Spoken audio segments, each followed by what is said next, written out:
12월 10일 수요일 서밋타임입니다. 성경 말씀은 요한계시록 8장 1절에서 5절 말씀입니다.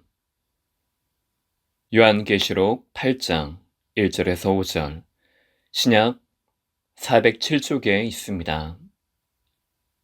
일곱째 인을 떼실 때 하늘이 반 시간쯤 고요하더니 내가 보매 하나님 앞에 일곱 천사가 서 있어 일곱 나팔을 받았더라. 또 다른 천사가 와서 제단 곁에 서서 금 향로를 가지고 많은 향을 받았으니 이는 모든 성도의 기도와 합하여 보좌 앞 금 제단에 드리고자 함이라. 향연이 성도의 기도와 함께 천사의 손으로부터 하나님 앞으로 올라가는지라. 천사가 향로를 가지고 제단에 불을 담아다가 땅에 쏟음에 우레와 음성과 번개와 지진이 나더라. 아멘. 오늘 말씀의 제목은 일곱째 인과 일곱 나팔의 재앙입니다. 요한계시록 8장은 일곱째 인을 마지막으로 일곱 나팔을 통해 일어나는 재앙에 대해 기록하고 있습니다. 요한계시록 6장에서부터 나오는 일곱 인, 일곱 나팔, 일곱 제단에 나오는 7이라는 숫자는 완전한 수를 의미합니다. 완전하신 하나님의 계획, 하나님의 말씀은 1.1획도 틀림이 없이 성취됨을 말합니다. 요한계시록을 통해 하나님의 심판, 재앙이 끝이 아닌 모든 사람이 구원받기를 소망하여 복음의 나팔 소리를 들려주고 계십니다. 성도가 먼저 구원받은 자로서 현장을 향해 깨어 복음의 소리를 내며 기도하기를 바랍니다. 첫 번째로 성도의 기도를 하나님께서 연락하시기에 기도의 본적지, 현주소를 바로 해야 합니다. 1절에서 5절, 일곱째 인이 떼어지며 일곱 천사가 나팔을 받고 있습니다. 또 다른 천사가 와서 모든 성도의 기도, 향을 받아 금 제단에 드리고 있습니다. 그러면서 성도의 기도가 하나님 앞으로 올라갑니다. 성도의 기도를 분명히 하나님께서 연락하신다는 사실을 말하고 있습니다. 이제 성도들의 기도가 담긴 향로를 가지고 제단에 불을 담아 쏟자 우레와 음성, 번개와 지진이 발생합니다. 성도가 하는 기도에 대해서 분명히 받으시고 응답하십니다. 그렇다면 지금 나는 어떤 기도를 하고 있습니까? 어떤 기도를 해야 하겠습니까? 그 기도의 본적지, 현주소가 어디를 향하고 있는지를 바로 하길 바랍니다. 기도 외에는 이런 종류가 나갈 수 없기에 그의 나라와 그의 의를 위해서 먼저 구해야 합니다. 이것이 바로 바깥들을 향하신 성도의 파송장입니다. 그래서 이제 애굽에서 벗어나 가나안의 축복을 누리는 구원받은 한 사람으로서 기도하기를 바랍니다. 두 번째로 성도는 흑암의 세력을 피하지 않고 이기는 예수 그리스도의 이름을 붙잡아야 합니다. 6절에서 9절, 첫째 천사와 둘째 천사가 나팔을 불어 일어나는 일들을 말합니다.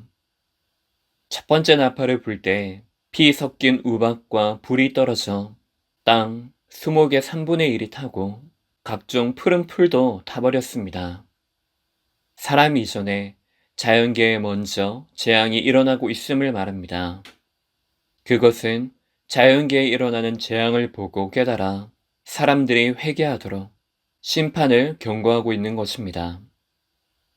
그리고 3분의 1이 의미하는 것은 특정한 것을 가리키기보다 종말과 심판에 대한 참혹한 모습을 떠올리게 합니다. 두 번째 나팔을 불 때에는 불붙는 큰 산과 같은 것이 바다에 던져지고 그 바다의 3분의 1이 피가 됐습니다. 바다 가운데 생명을 가진 피조물의 3분의 1이 또한 죽고 배들의 3분의 1은 깨졌습니다. 마지막 때가 가까이 오면 올수록 불건전 이단과 사이비, 우상과 귀신, 흑암 문화와 경제라는 것으로 더더욱 발화가고 있습니다. 하지만 복음의 능력은 더 확실하게 드러나므로 성도를 살리며 성도를 속이는 흑암의 세력에 대해서는 분명하게 권능을 나타내십니다. 그래서 우리가 예전에 있었던 세상, 그 세상 속에 살고 있는 사람의 본적지를 잊어서는 안 됩니다. 그래서 날마다 사단의 나라를 이기는 예수 그리스도의 이름, 내 안에, 내가 가는 현장에 외치길 바랍니다. 세 번째로 성도는 재앙이 향하고 있는 현장을 향해 회개하고 회개하도록 사명을 찾아야 합니다. 10절에서 13절 이어서 셋째 천사와 넷째 천사가 나옵니다. 세 번째 나팔을 불 때 횃불같이 타는 큰 별이 하늘에서 떨어져 강들의 3분의 1과 여러 샘물에 떨어집니다. 쓴물이 되어 많은 사람이 죽었습니다. 하나님의 진노가 점점 짙어져 자연계의 심판으로 회개하도록 갈구하고 계십니다. 네 번째 나팔을 불 때에 해, 달, 별들의 3분의 1이 타격을 받아 낮과 밤의 3분의 1이 어두워졌습니다. 공중의 독수리가 큰 소리로 땅에 사는 자들에게 화가 있을지로다 외칩니다. 남은 세 번의 나팔 소리, 재앙을 의미합니다.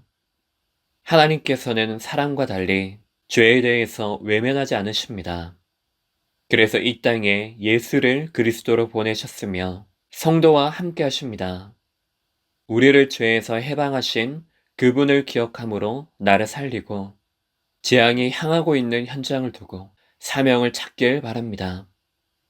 오직 그리스도, 하나님의 나라, 성령 충만의 비밀을 가지고 현장의 영적 무지를 깨뜨리길 바랍니다. 결론적으로 오늘 우리의 기도가 죽어가는 바깥들을 향하는 시간 되기를 예수 그리스도 이름으로 축복합니다. 기도하겠습니다. 하나님 아버지, 재앙과 저주가 가득한 이 현장 속에 우리를 성도로 부르신 이유, 현장의 목회자로 부르신 이유를 발견하게 하옵소서. 하나님의 그 계획을 가지고 예수 그리스도의 이름이 필요한 모든 자들을 향하여 기도하고 스웨덴 현장을 향한 사명을 붙잡게 하옵소서. 그리스도 되신 예수님 이름으로 기도합니다. 아멘.